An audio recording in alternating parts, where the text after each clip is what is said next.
Right, excellent. Thank you. So, guest host, welcome everybody to the BTRM occasional series webinar. And today it's a two-part. It's the start of a two-parter. We have a two-part webinar. Part one today, starting now, and part two next Monday. And under the title, well, I'm going to let the host introduce it, because this is being hosted by our guest, Mr. Tom Abraham, with Shadwell Advisory, based in the USA. So I believe you are 6 hours behind us. Is that not right, sir? So why don't I, 7 hours, forgive me. I know it's a big country. So why don't I let you introduce the title, and I'll introduce myself, Moorad Choudhry, and we have, of course, our most esteemed panelist, which you will also introduce. I'll hand over to you, sir, and then it's your show from now on. Thank you, Moorad, and welcome to everyone. This is about bank balance sheets and why the circumstances today are different than we've experienced before. Let me just quickly introduce myself. My background is primarily the capital markets, over 35 years. I've worked for Accenture, Deutsche Bank, Citibank, and most recently a technology company called DST. Currently, I do some advisory work for fintechs as well as financial services firms. And with that, Ethan, why don't you introduce yourself? Hi, everyone. My name's Ethan Heisler, and I am the editor of the Bank Treasury newsletter, for which I'm known. Actually, this month marks our 240th edition of the newsletter, which seems like an impossible feat, especially because we've never been able to exhaust the topic of bank treasury. I have spent the last many decades in the bank space, and all covering U.S. institutions, although for a good part of my career, I was a Yankee bank analyst, so covered other European institutions, Asian institutions, Latin American institutions, all interesting stories. And I'm really glad to be here today with Tom and Moorad to discuss some fun stuff. Yeah, the three of us have had a number of discussions. Thank you both. Before I proceed, I should just say, on behalf of everyone at BTRM, we are extremely honored and privileged to have two such esteemed guests with such fantastic track records in banking and finance actually coming to a BTRM event, not just taking part in it, but indeed hosting it. So it's our real privilege and pleasure on behalf of everyone at BTRM, certainly myself right at the fore, to have two such esteemed individuals on a BTRM event. Fantastic. I'm very excited. Back to you, chap. Back to you, Tom. Moorad, I hope you haven't set the expectations too high here, but I appreciate your kind and generous comments. Just to reiterate what Moorad said at the top, this is actually a two-part webinar. The first part, which is today, we will focus on some of the issues that are confronting banks and how they manage their balance sheets. And then the second session, which is next Monday, the 21st, we'll talk about remedies and what banks ought to do given the circumstances that they face. So let's go ahead and dive in. I've got a series of questions that I want to cover with my esteemed colleagues here. And Ethan, I'm going to start with you, if you don't mind. You're always ready to talk. No, you prepared me. You told me you were going to start with me, so I'm good, Tom. Go ahead. Go right at it. No surprises here. No. The title here, obviously, is This Time is Different. And so the question is really, what is different? Why is it that banks potentially need to do things differently now than they have in the past? Well, the banking industry is a constantly evolving industry. We have a very different set of large institutions today than we maybe had 20 years ago, 30 years ago. This time's different. Let's see, a number of things that are different. We have never had a concentrated economic fiscal stimulus like we've seen since COVID. Ever. And you'd have to go back, I guess, I've always compared this time to during World War II, when the US spent the equivalent to what we just spent in in COVID stimulus to fight a world war that lifted us out of the Great Depression, and set us on the course for a 25-year economic boom, not just in the US, but even around the world. So this time is definitely different compared to the last several rate cycles that I remember going through. This time is different because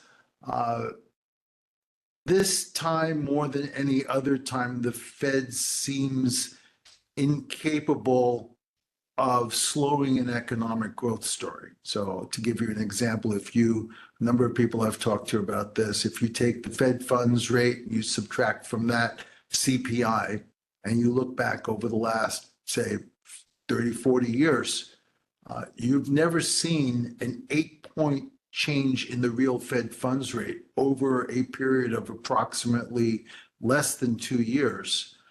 And you've never seen that kind of an increase.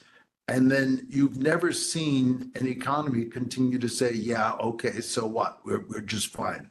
And continue to pump out strong employment numbers, and continue to defy most economic expectations that we'd be already deep in a recession. Well, people are now talking about, a soft landing. I forget soft landing, and it doesn't seem to be any landing. So this time is most certainly different. This time is different because central banks practice a very different form of central banking than they practiced when I first started as a kid in this industry 40 years ago. For example, we've never had quantitative easing. We've not just had it in the US, we've had it in other major central banks. We've never experimented with the zero lower bound before, at least not in the United States. I've never seen an inverted yield curve between 3-month and 5-year persist for really even while people are talking about how the 2s10s, the iconic 2s10s treasury yield curve has now gotten to a positive slope, if you want to call 10 basis points a positive slope. The 3-month, 5-year treasury curve has still remained inverted by over 100 basis points or close to, or now it's about 80 basis points, but it's been inverted like this for an unprecedented 2 years. No one's ever seen anything like that. I'll stop. I can keep going on, but there's a lot more that's still changing. I just add this, we've never discussed the chance of moving money so quickly around the world or so quickly out of an account as we did just recently with Silicon Valley. We've never seen the level of alternative choices that people can make in terms of electronic digital cash that you can use. Those are all new aspects to this. I'll stop there, but just to answer the question, yeah, there's tons of things that make this time different. And Moorad, would you have anything to add to that? That's Well, a pretty exhaustive list. Yes.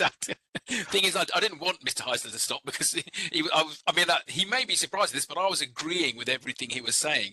So it's, Well, then I've been wrong, obviously. 10 basis, I'll get you for that. 10 basis points is obviously still positive, but I take his point. But I think we're in the middle. We're in the process of the disinversion. So when we get to, as we approach the bottom of the Fed cutting cycle, then of course it should be back, here's my prediction, back to a conventional sloping curve. But your question was, what is different? What is new this time?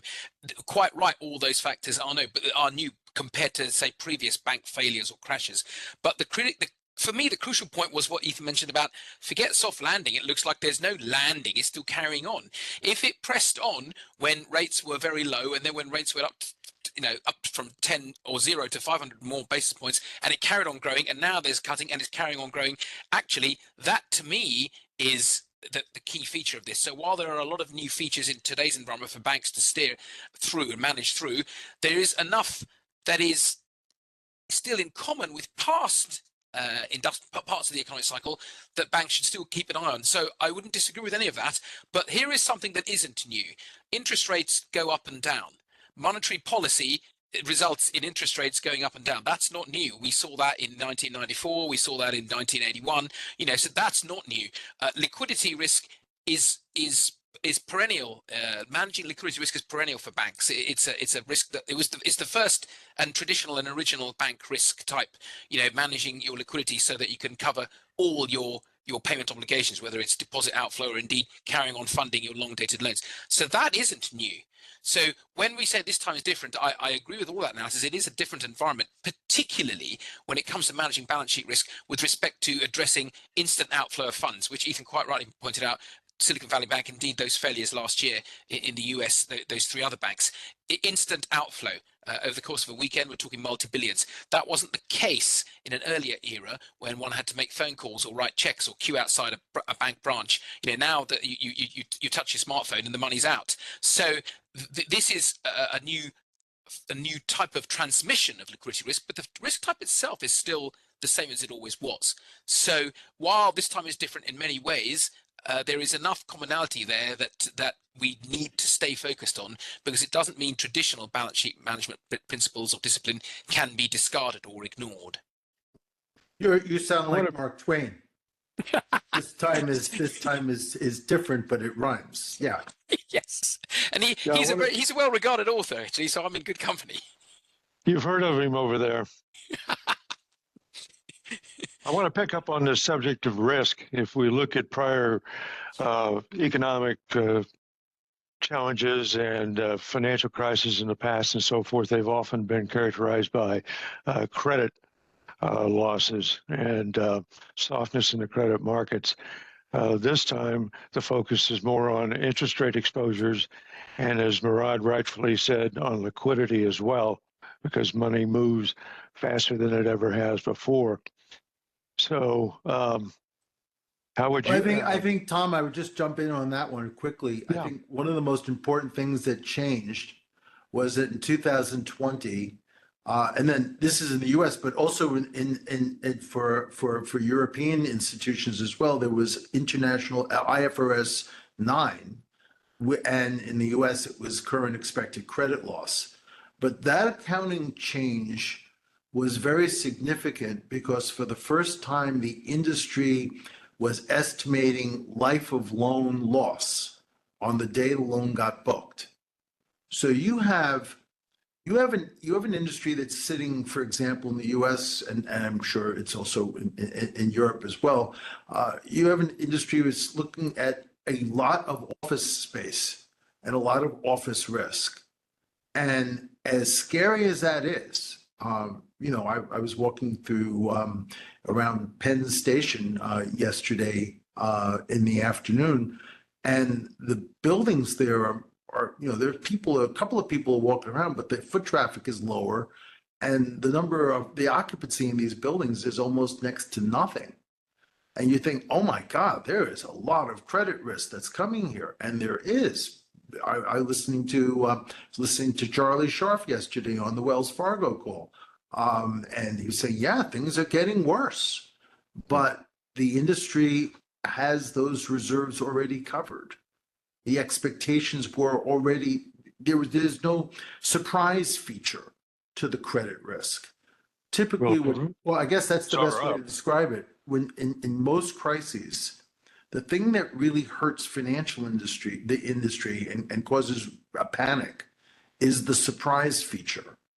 The fact that the industry already can reserve for this, and maybe it might have to increase more than what it really expected, but it's doing it well before something happens. I think that takes a lot of the sting out of the credit problems. And again, the industry is sitting with a ton of capital after the global financial crisis. Everybody had to up their capital tremendously. I was just going to come to that. It's less. Some commentators suggesting it's the next big crash, this commercial real estate exposure. But as you've just pointed out, the thing is that after 15 years after the last crash, banks are around the world actually very well capitalized. So across from a sectoral point of view, it isn't a great risk. So I think that's the case, and that's an instance of regulation having a good outcome. Which is always intended, because it's raised minimum capital levels around the world in most countries around the world. So if you look at that, in the same case that we look at sectors that might be underperforming in this side of the Atlantic, again in Europe, the banks are still well capitalized enough to be able to wear any increase in default, precisely because of their quite chunky capital buffers. I do think there's another crisis, though, and I think that crisis is a crisis of profitability. I think the industry, even though Goldman just reported breakout earnings here, and JP Chase had a great trading quarter that they talked about last Friday. I mean, even despite all of that, there is a under profitability of institutions are struggling with that ability to generate shareholder value, and over time that and considering that the regulatory response has been that same knee-jerk reaction of, oh, you need to raise your capital, oh, you need to raise more liquidity and earn less. That struggle, that pressure is I think potentially reaching critical phase. I mean, we will see institutions in the US, I believe, over the next year or two. We will see a number of community banks, for example, exit the system through consolidation. But we'll also see a lot of the business that banks were traditionally doing being ceded over to the private equity markets and other non-banking, non-regulated industry part of the industry. And I think that's a big challenge, I think, from a long-term perspective for the banking industry and frankly, for how the financial system is managed. Well, they've certainly got to banks. Whether they are traditional branch-based banks or indeed neo-banks, which are digital only, they are facing competition from not just other banks, traditionally the case, but also the non-bank sector. And a lot of financial market, both retail and corporate, wholesale, moves across to non-bank when the cost of regulation is such that at the customer end, it's easier to do something with a non-bank financial than with a bank. So there is competition, which requires banks to remain nimble. Now, you quite rightly pointed out there's a P&L constraint, which is going to which isn't going to improve over the next couple of years, because we're seeing the base rates dropping in both sides of the Atlantic. So we're seeing what was a more conventional base rate environment with base rates in the Eurozone, in the big figure 3 or 5 in the UK and the US, and that's now going to be it's going to be going downwards. That's going to add to P&L pressures, added to the competition from both other banks and the non-bank FI sector. Yes, banks need to remain nimble. They need to manage their balance sheets so that it's optimized. That brings into play a whole additional discipline of optimizing the balance sheet. As much capital and liquidity as one needs, but no more. As the focus on those products and those parts of the customer franchise that enable one to maximize net interest margin. Funding costs are coming down, all else being equal, as base rates do, but everything else points to a more challenging environment, or a continuing challenging environment, over the next, let's say, 2 to 3 years. If we look over sorry, Tom, I just want to respond to that also. I think that the other big issue is the one of cost of capital. So, I mean, I think of my cost of capital as traditionally around 10%. Yeah, agreed. Yep, am I generating 10% over? Am I generating over that 10%? That's exactly. It was a struggle before. It ain't going to get easy. No, that's absolutely right. I would say 10 to 12% if I'm making a general thing for both, for Europe and the US. Are banks generating that? Well, you and I, between the three of us, we probably know some that aren't already. Now, you mentioned the consolidation, so I agree on that point. Now, on the consolidation point, it's a natural order of things that in any industry, banking included, there is consolidation. You have a certain minimum viable balance sheet size, a minimum viable customer franchise. The idea that one can be a specialist niche provider in one region, it may have held good 10, 20 years ago, possibly not so now. So consolidation isn't an indication of a scary economic environment or things are getting too tough. That's normal, but it's only when consolidation starts impacting banks that you might otherwise think had viable balance sheets that one might start to worry that the sector is facing challenges that it previously hasn't had to manage. It's becoming more of a challenge. You know, I want to come back to the bank's balance sheets and so forth. If you're going to do a lot of M&A activity, one of the impediments is potentially the quality of the balance sheet and the future flows of earnings. And in part what you guys are saying, and I agree with this, is that net interest margins are likely to decline. And if we look at the bank balance sheets themselves, there's a number of pressures related to the asset side. We already are aware of unrealized losses on the securities portfolios. Now those numbers have come down. They peaked up around 800 or 900 billion. They haven't really come down that much, Tom. They're really they're down to about 500 or 600 billion right now, and those are all estimates. So who knows exactly what those numbers are? And that also doesn't recognize the loan side of the balance sheet, because a lot of those loans were priced at a different point in time and with longer terms, and so the value of those loans is probably diminished as well. Tom, I have to just stress here. So the 10-year is a great guide for where the value of longer term assets would be. And the 10-year is at over 4%. So we're not that far below where the peak was on that 10-year. And therefore, most of those fixed rate assets that banks have on their books, whether they're bonds or they're fixed rate loans, are very much underwater. Because the majority of these assets were accumulated on balance sheets. I don't care what side of the Atlantic you're on. Most banks, we've lived through 15 to 20 years of very low interest rates. Really, since 9/11, we have been plagued with low interest rates, except for a very brief time during 2004, 2006. Most interest rates over those 24 years have been very low.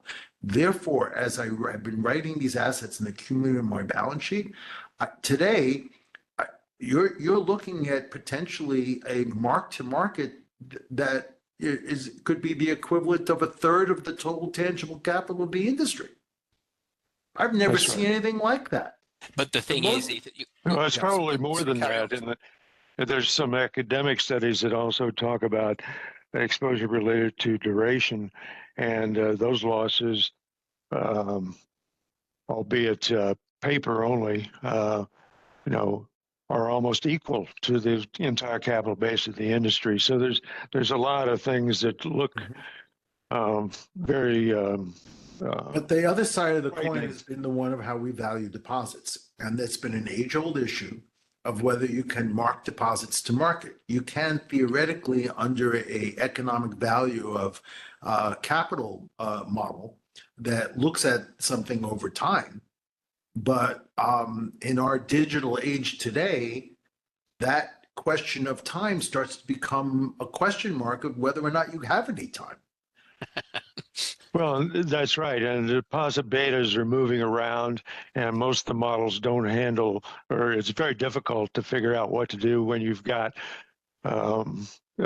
betas moving up and down. And I'm saying this only to provoke Moorad.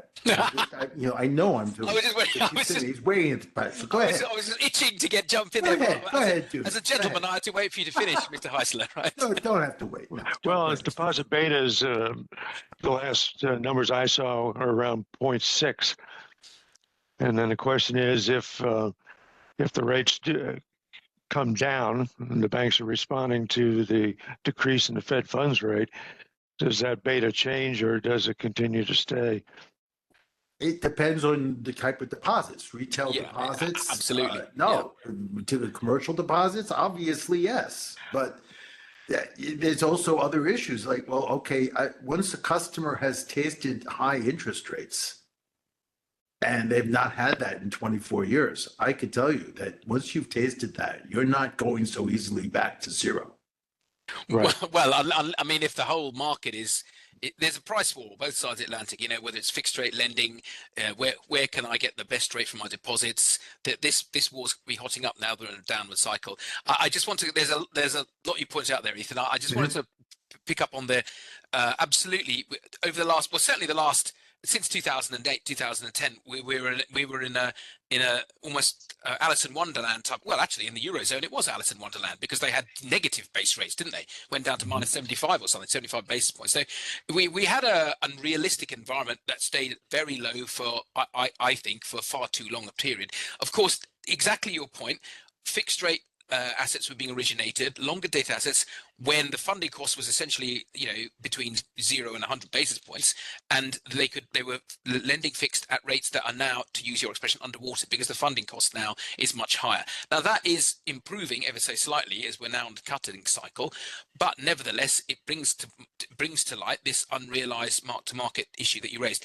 Now the good side, the upside, there's no upside on that argument, but the silver lining in the cloud is that, of course, a lot of these are not mark to market. It's banking book, not trading book. Now, if one can maintain confidence, or in other words, the perception of confidence in the bank's balance sheet, then if I'm sitting on underwater fixed rate product that has no credit risk, for example, agency or US Treasury, then as long as I can maintain the confidence and can absorb the negative net interest income in my capital until they unwind, I'm not in an existential crisis. It's only if I lose confidence because people think the unrealized loss is beyond the capital base that you would trigger a bank run, which you saw last year. I don't think it's unmanageable for most banks, precisely because they're not looking at ever increasing default losses. That's the thing that could tip the uncomfortable situation of being very low positive to negative net interest income into one that's a little bit more hairy, because I start seeing an increase of default losses. But because the economy is growing, the US economy appears to be going from strength to strength, whatever the rate environment, I'm a bit more optimistic that the incidence of default shouldn't be increasing. So as long as they can weather that unrealized MTM scenario and maintain confidence, then it's still possible to have a viable balance sheet and be on the other side of this once these long-dated loans start to unwind. So I wouldn't be as pessimistic. I'll stop there. I wouldn't be as pessimistic in that regard, because I think. Go ahead, sir. No, please, Moorad, sorry. Well, I think in that regard, it makes sense now. The problem now, the challenge now is if I start getting into a price war for both fixed rate lending and maintaining or retaining deposits, I could just repeat the mistake that I might have made, say 5 years ago, when I was originating 5 or 10 year fixed rate at 2.5% or something like that, when the funding rate was 10 basis points. I don't want to I shouldn't do that now, because I need the interest rate cycle to even out. I'm in a cutting cycle at the moment. I need to retain deposits, so they need to be attractive, but I don't want to be lending too much fixed rate in a cutting environment, because I might just repeat the same problem I was in when I originated fixed rate at very low rates 5 or 10 years ago. So that, I think, is a real challenge for banks, holding on to deposits. So in other words, requiring us to be attractive in terms of paying good rates, while still not lending fixed rate, long dated fixed rate in a cutting environment. I'll still try and preserve that net interest margin. That's the challenge in a cutting environment. So I accept that it is a challenging environment, because we are seeing a cut in rate cycle starting. But I would argue that if I was at an ALCO now, the one thing I want to do is to avoid repeating the mistakes that I was doing, say 5 or 10 years ago. And that's going to be, that's the challenge for an ALCO today. I'm sorry, I'm confused. Are you saying that I shouldn't be buying fixed rate when the Fed is cutting interest rates? Oh no, that's if I'm holding them for mark to market. If I'm holding bonds, then of course I want to buy longer dated now, or at least in the 5 year space, because I expect 5 to 10 year space, because I expect rates to come down. Absolutely. What I don't want to do is lend customer assets fixed rate in a competitive environment where I end up lending fixed rate long dated at a low rate, such that when rates start to rise again, I'm in the same problem I was from 10 years ago. But absolutely, yes. I would assume that the customer, when I'm lending fixed rate, would want something that would be a floating rate asset. So the tension is the customer as a borrower wants a floater. And I want a fix. That's a whole different ballgame. I mean, if I had a balance sheet where everything was floating on both sides, then I can sleep easy at night, right? If I'm just originating loans and deposits today at a reference linked to well, I was going to say LIBOR, but whatever the reference rate is in your country, then I'm okay. It's only when I have that mismatch that I have a concern. Just to be absolutely Well, clear. SOFR. SOFR over here. I know it's SOFR, chaps, but I had some people from around the world dialing in. Okay. Absolutely SOFR, yes. Which, by the way, I've now got I've got a quick aside. I've now got a fantastic liquidity risk indicator, early warning indicator, which is the spread between SOFR and Fed funds. Obviously, they track each other very closely. The minute I see even a handful of basis points widening, I think something's wrong with the market. But that's for another day. And that happened, by the way, we should talk about that. Just That happened recently. on October 1st. Yes, just An recently. amazing day. Yeah, because I think it demonstrates the fact that when central banks say that they understand their own balance sheets, it demonstrates in fact that they don't. Because you can have the same amount of reserves as I've always had, $3.1 trillion, and yet on one day you have a spike. That's interesting. That's very interesting. Can I get back to something else you just said, which I think is very important? It doesn't matter what the accounting is, actually.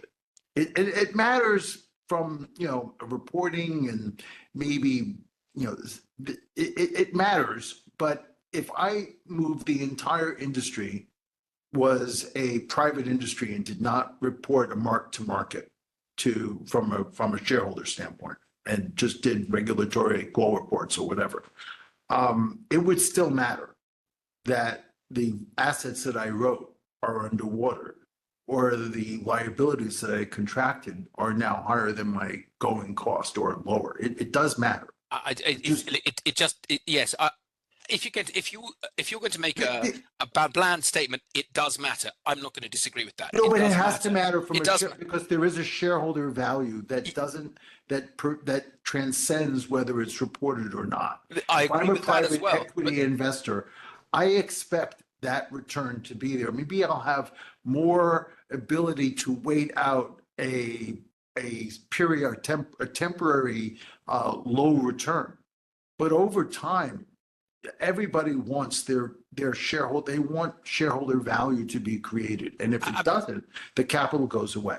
Absolutely, and what is their primary? So all of that, unarguable. What is the primary measure of shareholder value creation? If at the end of each, I say year. That's an accounting convention. Maybe I should do it every week or month or quarter. But at the end of every accounting period, whatever that is, whatever one's an investment horizon, if the return on capital is a positive number or above my cost, then I'm generating shareholder value by definition. So that's why I agreed as a statement of fact. Is what you said is unarguable. However, I can be a shareholder in a bank over a 3, 5, 10-year period, receive a dividend every year, even when the half the portfolio is, to use your expression, underwater because it was originated when base rates were 10 basis points and now they're 500 basis points.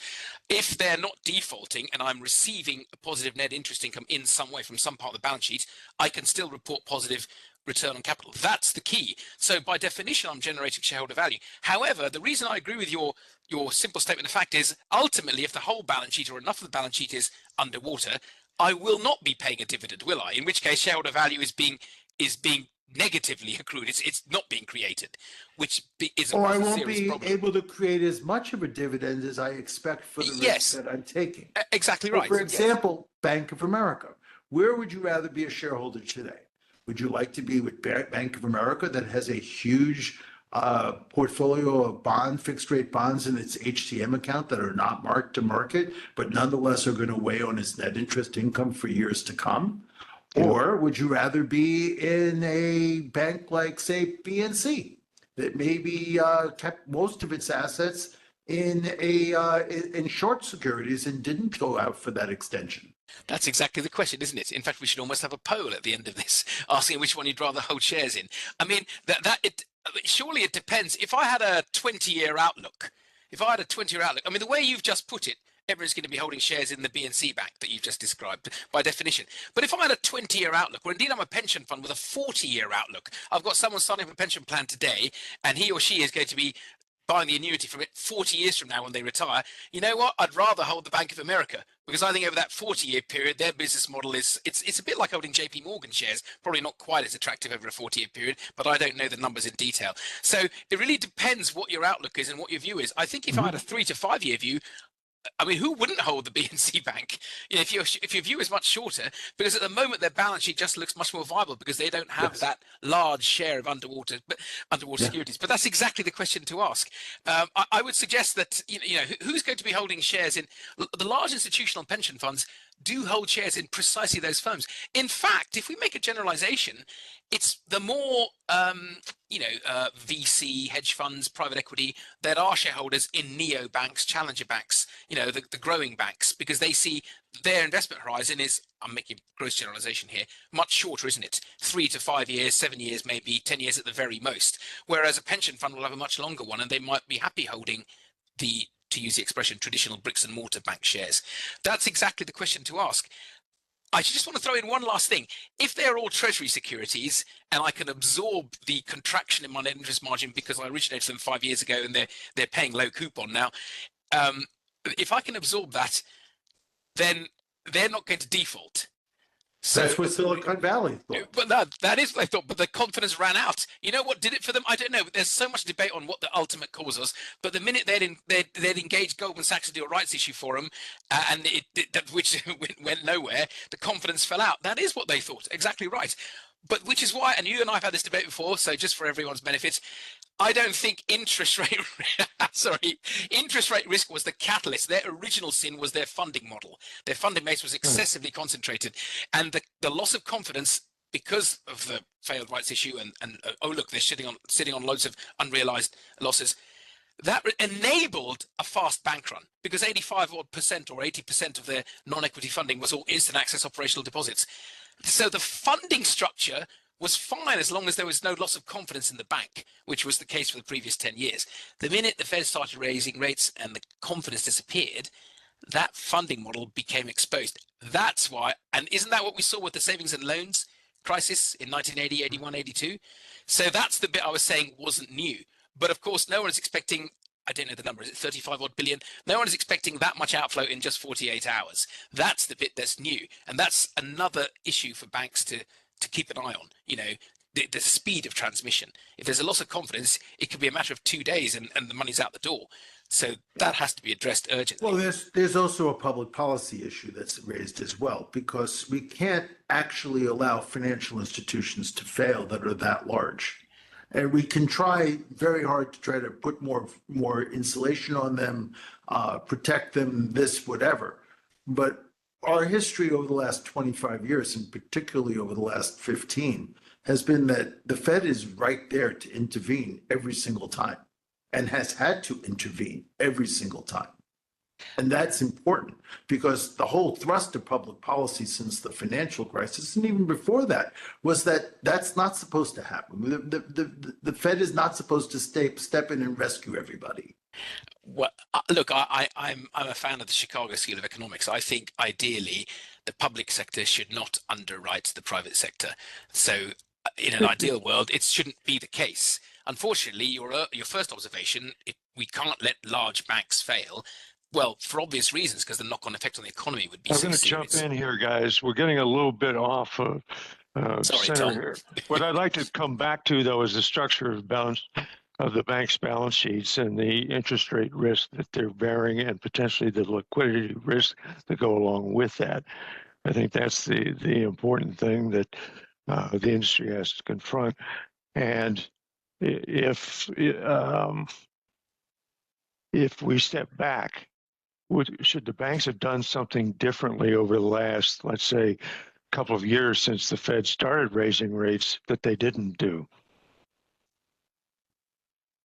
Should the banks have done something different? Well, go back to when the Fed started raising rates. When the issue is in May of 22, should I be sitting there differently? Tom, I would just simply say that should bank management open their minds to other scenarios that they would not traditionally look at? So, we've just talked about the Fed is lowering interest rates. Well, which interest rates are they lowering? Is it the front end or the back end? If they lower the front end, but the back end doesn't go anywhere, then guess what? Again, we come back to the issue I raised before. My problems haven't gone away, even though the Fed has lowered interest rates. In fact, they might even be worse. Yes. Yeah, exactly. because now I'm writing new assets that are lower interest rates. That's not helping. So Yes. that's one angle. But then the other thing is that I didn't anticipate the Fed raising rates by 525 basis points in the space of like 20 months. That never happened before, and on a real basis, it was close to 7-8 points of Fed funds. On a real basis, it might not have before. The speed of increase was not less in the early 80s, was it, under the Volcker regime? That it went up, But not for the It degree, went up, but not as not in fast. real terms, not but from in the gross degree terms. that you go from 0 to 5.25. We went from, say, when Volcker in 1979, the Saturday night that he raised interest rates over the weekend, he raised them by 4 points over the weekend. But Yes, those exactly. rates went from 12 to 16%. Right. That's So a different conversation. well, it is, but I just think, and of course there were subsequent raises to come. It wasn't just in 79. If you're saying it hasn't gone from 0 to 525 before, yes, agreed, that's correct. But in terms of a volatile or sudden, and by the way, that wasn't instant, that wasn't a weekend, that was over 18 months, as you said. So what I'm trying to say is, while it was significant, it's not unprecedented to think of large scale moves in rates, whether they're up or down, because they have happened before. So, Yes. so in that respect, and that's connected to your question, Tom, which was what should banks have done when this started? If we take one step back, there shouldn't be a view required, although everyone takes one, myself included, when I was a treasurer of different banks. So everyone has a view. But ultimately, it's about extracting net interest margin. I have a store of capital, which I leverage up, and I borrow funds through the deposit base or the wholesale markets or both to lend. And the difference between those two is my net interest income. Now, that holds good whatever the rate cycle, whatever the base level of rates, whether they're going up or down. I should just try to be locking in something like that over a rolling period, say over a 12, 24-month period continuously, such that the view is not necessary. While I'm doing that, I manage both liquidity risk and interest rate risk as a routine. It doesn't matter whether the base rate is at 10 basis points or at 500 basis points, or I manage both interest rate risk and liquidity risk as a routine. And whether I think they're going to go up or down over the next 12 months, I should still manage that. It's basic ALM discipline. Now, I don't want to get into the part 2 because, Tom, I know that you want to discuss recommendations for bank managers in part 2 of the webinar. But That's that next week. Yes, Thank that's you. next. But the point is, when you're saying what should they have done, actually, if they hadn't managed their interest rate risk to start with in the previous 10 years and they were lending fixed rate without hedging it and funding it floating rate, it's probably a bit too late to do anything by the time the rate starts moving. You see, so they might try and play catch up. But if we stick to basic ALM discipline throughout the cycle, irrespective of whether rates are going upwards or downwards, or we have a view that they're going upwards or downwards, we'll probably get into a little less trouble next time there is some market event, whether it's a failure of a bank or a volatile, a big change in rates. Yeah, well, I agree with what you're saying. I just think that, what banks should be doing is not necessarily things that they can do. So many banks in the US don't really have the means of hedging, and hedging costs money. Good point. That's a good point. A lot of boards of directors of financial institutions are very uncomfortable. They still think of Warren Buffett with derivatives. And our accounting rules have never, up until just recently, and even with those changes, the accounting rules are not conducive to doing hedging or getting any benefit out of it. There is that. Yeah, And there's a cost. There's a cost involved. If my margins have already been squeezed during the zero rate environment that we were in previously, if my They'll be margins squeezed are even already more. so tight, They'll be squeezed even more. my with shareholders swaps. won't tolerate that. I follow all of that. I think where banks and smaller banks, it's the same in the UK. Many small banks don't have that access to using interest rate swaps or exchange traded futures to hedge that. And often there's organic hedging. So a share of my funding, off the top of my head, let's say 20-25% of my non-equity funding base would be term deposits, 1, 2, 3, 4, and 5 year term deposits. Now, you don't have that market in every country, but where you do, that's a way to reduce some of that mismatch. But agreed, it's a technical problem. It's an issue that requires careful attention, where banks may find it challenging to hedge their, at least inorganically, to hedge their Okay, guys, lending. can we defer this conversation till next week. I think it's more in the context of what banks ought to be doing. Let's focus on where we are today and what challenges they've got ahead of them. Given the more recent economic news, there's now some nice puppy. She needed holding. Hold on a second. She's so disturbed by this entire conversation. Sorry. But the recent economic news on job numbers and so forth suggests that perhaps the Fed is going to be more focused on unemployment as opposed to inflation. But some of the more recent economic numbers suggest that perhaps the employment situation in the U.S. is not as worrisome as some might believe.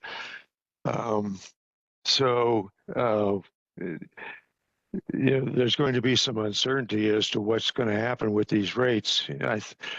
I've seen estimates as low as 350 basis points for the Fed funds rate at the end of next year. Actually 300, I believe.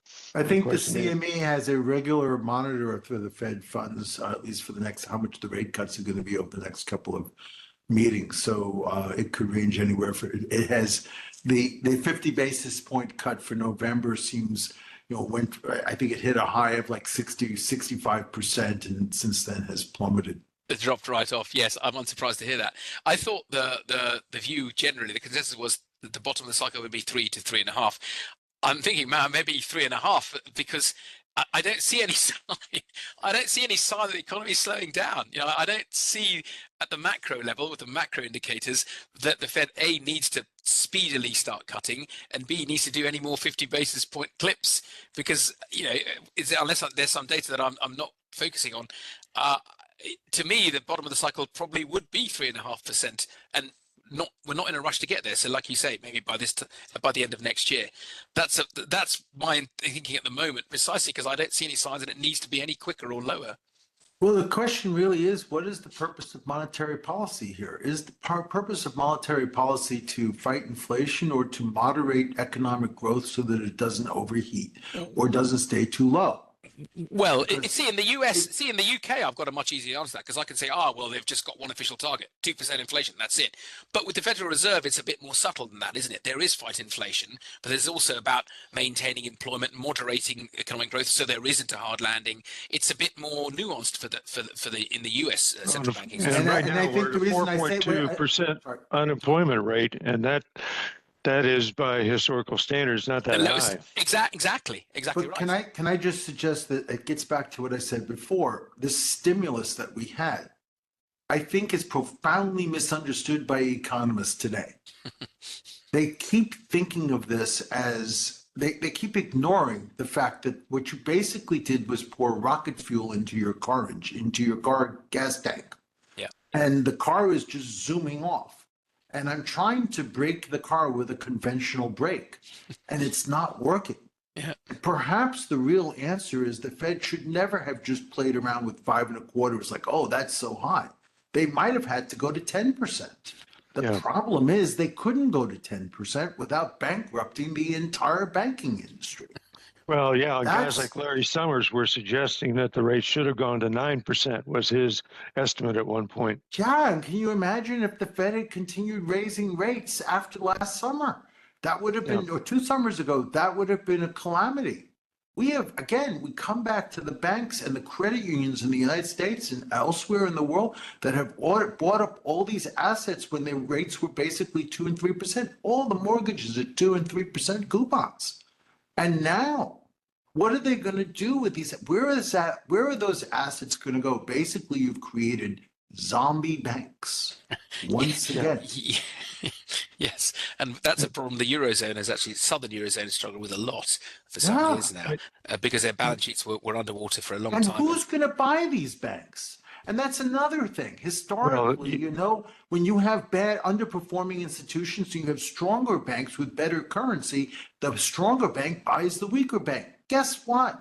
In the US today, we have merger rules today that set up roadblocks to naturally, would we want JP Morgan, Bank of America, all these global systemic important banks, would we want them to be buying more banks and becoming bigger? Well, guess what? JP Morgan is a lot bigger than where they were 10 years ago. Yes, a lot bigger. Well, they're bigger than is they're that a supposed to public be policy under call? the rules that Congress wrote. We won't even allow Oh, banks really? at 100 billion. Yeah. I And did. banks Okay. 100 billion to 250 billion, they find it very difficult. Capital One's trying to buy Discover. Good luck. That's going to take some time. Yeah. Because and fair, it's a fair point. Look, if you're, community banks are supposed to be the salt of the earth. Oh, we need community banks, regardless of whether we do or don't. Guess who's buying community banks today in the United States? Not other community banks, credit unions. You want to know why? They're not subject to the accounting rules that the banks are. They may actually have a better business model for community banking than a publicly traded community bank. I think the business models have to change. But again, we're getting a little bit off piece, and we've only got a few moments here. I'd like to can't go on for another 2 hours. Come on, we're fine. Wouldn't mind even. The question is whether or not the audience wants us to. So with Let's that, do a poll. Let's do a poll. Well, that's what I want to do. Who is monitoring the questions that are coming in? I've got them here, but we only have a couple to see. I mean, I don't know, Tom, if you want to open it out to see if anyone does have any questions, but at the moment there aren't any on the chat. Okay, that's fine. So with this, you were talking about mergers of smaller banks and so forth. One of the things that I see, you mentioned the credit unions buying those smaller banks. There are some small banks buying other smaller banks, but when they begin to look at the balance sheet and some of the unrealized losses and underwater loans and so forth, it's not a very attractive proposition. So, I mean, it's not. No one's going to buy a. Well, let me rephrase. If I'm in an acquisitive mood and I see a bank where the balance sheet is potentially underwater, but it's a combination of customer assets, but also AAA assets like treasuries and agency. It's not, oh, I don't want to buy it. It's, can I get some value out of it? Because if I could buy it, where there's, even if there was default, there's lots of recovery in it and it's undervalued, then it makes it, and for example, they might have a customer franchise spread that adds to my customer franchise. I expand across regions, I grow the balance sheet. It's not necessarily a poor prospect. So it all depends it depends how much, if there is any value out of that underperforming balance sheet. If there isn't, no one's going to buy it. But it's not, I don't think it would be the case that every single bank will be sitting on zero value. It just depends what the price is. No, I'm not arguing it's zero value, but when you look at these banks' balance sheets and so forth, you're going to have to recapitalize some of them. And in fact, some of the transactions we've seen, capital has had to be infused into these deals. And the question is, as an investor, there's not a large number of people who are going to want to, or investors that will want to infuse capital into a lot of these potential transactions. So I think that's also an impediment to changing the structure. It's not just the regulatory zombie banks. We're back to the zombie banks. That's the problem. Yeah.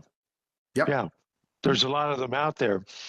And which is why public policy is deeply necessary here. For what does the public want with our banking system? Do we want a banking system that is saddled and inefficient for the next many years in terms of being able to attract new capital so that it can grow?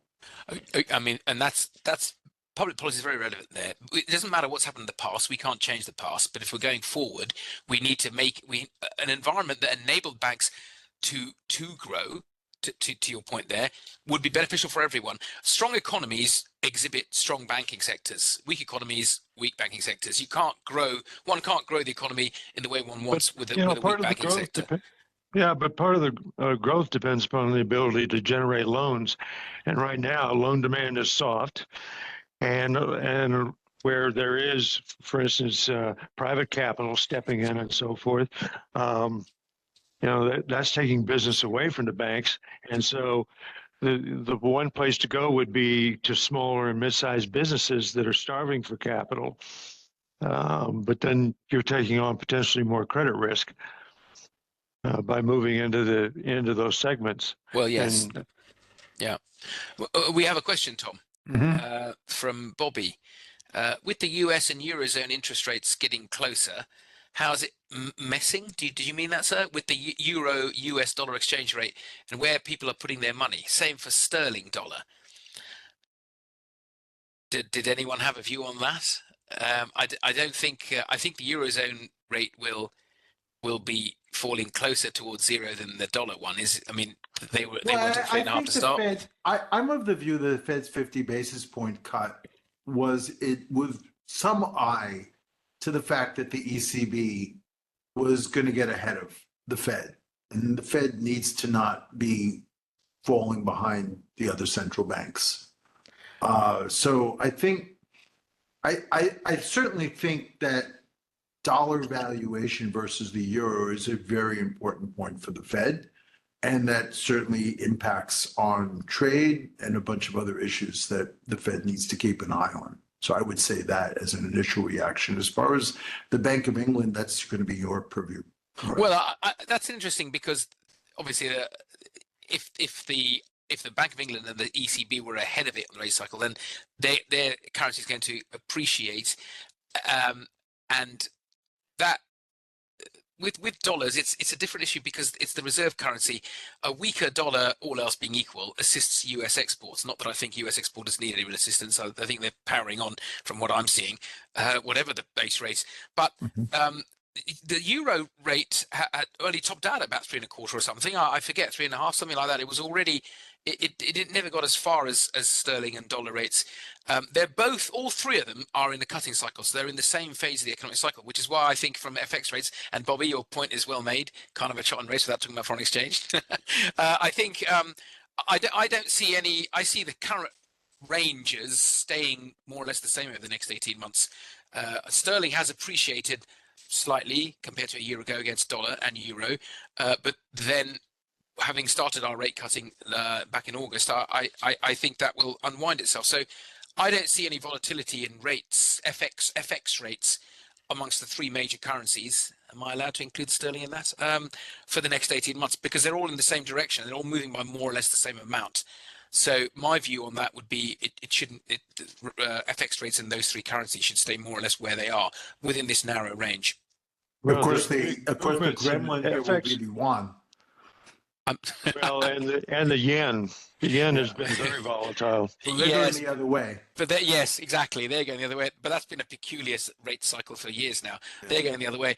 With yuan, I actually saw a very interesting reserve holdings the other day, a chart that said the world's reserve, that all the central banks together, where do they hold all their currencies? And sterling was about 5%, euros 20, dollars about 70 odd, and Chinese currency 2%.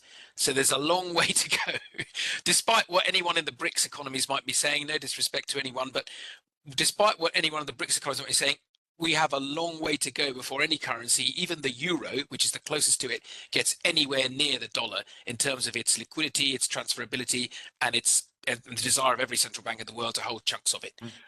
So with that. Therefore, it's good to see that the three main, the Bank of Japan is in a different stage of the cycle. The three main ones, ECB, Bank of England, and the Fed, are on the same path in the same direction. Because we have enough geopolitical aggravation in the world as it is today. Having a bit of stability in FX rates is good for the economy. Is good for the world economy. Again, this is a reason why I think that the Fed rate cuts and what will come are not necessarily just loan decisions that are made without some form of consultation, whether it's back channel or whatever. I completely agreed. Completely agreed. It's a separate debate to how independent these central banks all are. I mean, the ECB, one could argue that, I mean, the head of the ECB is a former politician rather than a central banker. So, it's one could argue that, but you are right. There's lots of influences of that, including government policy. And earlier on, you mentioned fiscal policy as well. That they have to take that into account, Ethan. Well, this has been fun, Tom. Thanks very much. Yes.